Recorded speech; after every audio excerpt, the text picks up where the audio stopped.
Aesop's Fables, a new translation by V.S. Vernon Jones, with an introduction by G.K. Chesterton, 1912 edition. Introduction. Aesop embodies an epigram not uncommon in human history. His fame is all the more deserved because he never deserved it. The firm foundations of common sense, the shrewd shots at uncommon sense that characterize all his fables, belong not to him, but to humanity. In the earliest human history, whatever is authentic is universal, and whatever is universal is anonymous. In such cases there is always some central man who had first the trouble of collecting them, and afterwards the fame of creating them. He had the fame, and on the whole he earned the fame. There must be something great and human, something of the human future and the human past in such a man, even if he only used it to rob the past or deceive the future. The story of Arthur may have been really connected with the most fighting Christianity of falling Rome, or with the most heathen traditions in the hills of Wales. But the word Map or Malory will always mean King Arthur, even though we find older and better versions than the Mabinogion, or write later and worse versions than the Idylls of the King. The nursery fairy tales may have come out of Asia with the Indo-European race, now fortunately extinct. They may have been invented by some fine French lady or gentleman like Perrault. They may possibly even be what they profess to be. But we shall always call the best selection of such tales Grimm's Tales, simply because it is the best collection. The historical Aesop, in so far as he was historical, would seem to have been a Phrygian slave, or at least not one to be specially and symbolically adorned with the Phrygian cap of liberty. He lived, if he did live, about the 6th century before Christ, in that time of Croesus, whose story we love and suspect like everything else in Herodotus. There are also stories of deformity of feature and a ready ribaldry of tongue, stories which, as the celebrated cardinal said, explain, though they do not excuse, his having been hurled over a high precipice at Delphi. It is for those who read the fables to judge whether he was really thrown over the cliff for being ugly and offensive, or rather for being highly moral and correct, but there is no kind of doubt that the general legend of him may justly rank him with a race too easily forgotten in our modern comparisons, the race of the great philosophic slaves. Aesop may have been a fiction like Uncle Remus. He was also, like Uncle Remus, a fact. It is a fact that slaves in the old world could be worshipped like Aesop, or loved like Uncle Remus. It is odd to note that both the great slaves told their best stories about beasts and birds. But whatever is fairly due to Aesop, the human tradition called fables is not due to him. This had gone on long before any sarcastic freedman from Phrygia had or had not been flung off a precipice. This has remained long after. It is to our advantage indeed to realize the distinction, because it makes Aesop more obviously effective than any other fabulist. Grimm's tales, glorious as they are, were collected by 2 German students, and if we find it hard to be certain of a German student, at least we know more about him than we know about a Phrygian slave. The truth is, of course, that Aesop's fables are not Aesop's fables, any more than Grimm's fairy tales were ever Grimm's fairy tales. But the fable and the fairy tale are things utterly distinct. There are many elements of difference, but the plainest is plain enough. There can be no good fable with human beings in it. There can be no good fairy tale without them. Aesop, or Babrius, or whatever his name was, understood that for a fable all the persons must be impersonal. They must be like abstractions in algebra, or like pieces in chess. The lion must always be stronger than the wolf, just as 4 is always double of 2.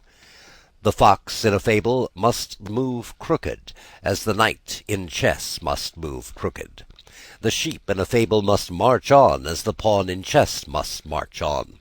The fable must not allow for the crooked captures of the pawn. It must not allow for what Balzac called the revolt of a sheep. The fairy tale, on the other hand, absolutely revolves on the pivot of human personality. If no hero were there to fight the dragons, we should not even know that there were dragons. If no adventurer were cast on the undiscovered island, it would remain undiscovered. If the miller's third son does not find the enchanted garden where the 7 princesses stand white and frozen, why then they will remain white and frozen and enchanted. If there is no personal prince to find the sleeping beauty, she will simply sleep. Fables repose upon quite the opposite idea, that everything is itself, and will in any case speak for itself. The wolf will always be wolfish. The fox will always be foxy. Something of the same sort may have been meant by the animal worship in which Egyptian and Indian and many other great peoples have combined. Men do not, I think, love beetles or cats or crocodiles with a wholly personal love. They salute them as expressions of that abstract and anonymous energy in nature which to any one is awful and to an atheist may be frightful. So in all the fables that are or are not Aesop's, all the animal forces drive like inanimate forces, like great rivers or growing trees. It is the limit and the loss of all such things, that they cannot be anything but themselves. It is their tragedy that they could not lose their souls.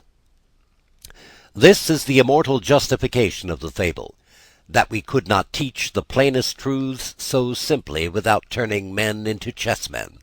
We cannot talk of such simple things without using animals that do not talk at all. Suppose for a moment that you turn the wolf into a wolfish baron, or the fox into a foxy diplomatist. You will at once remember that even barons are human. You will be unable to forget that even diplomatists are men. You will always be looking for that accidental good humour that should go with the brutality of any brutal man, for that allowance of all delicate things, including virtue, that should exist in any good diplomatist. Once put a thing on 2 legs instead of 4, and pluck it of feathers, and you cannot help asking for a human being, either heroic, as in the fairy tales, or unheroic, as in the modern novels. But by using animals in this austere and arbitrary style, as they are used on the shields of heraldry or in the hieroglyphics of the ancients, men have really succeeded in handing down those tremendous truths that are called truisms. If the chivalric lion be red and rampant, it is rigidly red and rampant. If the sacred ibis stands anywhere on 1 leg, it stands on 1 leg forever. In this language, like a large animal alphabet, are written some of the first philosophic certainties of men. As the child learns A for ass, or B for bull, or C for cow, so man hath learnt here to connect the simpler and stronger creatures with the simpler and stronger truths. That a flowing stream cannot befoul its own fountain, and that any one who says it does is a tyrant and a liar. That a mouse is too weak to fight a lion, but too strong for the cords that can hold a lion. That a fox who gets the most out of a flat dish may easily get least out of a deep dish. That the crow whom the gods forbid to sing, the gods nevertheless provide with cheese. That when the goat insults from a mountain top, it is not the goat that insults, but the mountain. And all these are deep truths, deeply graven on the rocks wherever men have passed. It matters nothing how old they are, or how new. They are the alphabet of humanity, which, like so many forms of primitive picture writing, employs any living symbol in preference to man. These ancient and universal tales are all of animals, as the latest discoveries in the oldest prehistoric caverns are all of animals. Man, in his simpler states, always felt that he himself was something too mysterious to be drawn. But the legend he carved under these cruder symbols was everywhere the same, and whether fables began with Aesop or began with Adam, whether they are German and medieval as Reynard the Fox, or as French and Renaissance as La Fontaine, the upshot is everywhere essentially the same, that superiority is always insolent because it is always accidental, that pride goes before a fall, and that there is such a thing as being too clever by half. You will not find any other legend but this written upon the rocks by any hand of man. There is every type and time of fable, but there is only one moral to the fable, because there is only one moral to everything.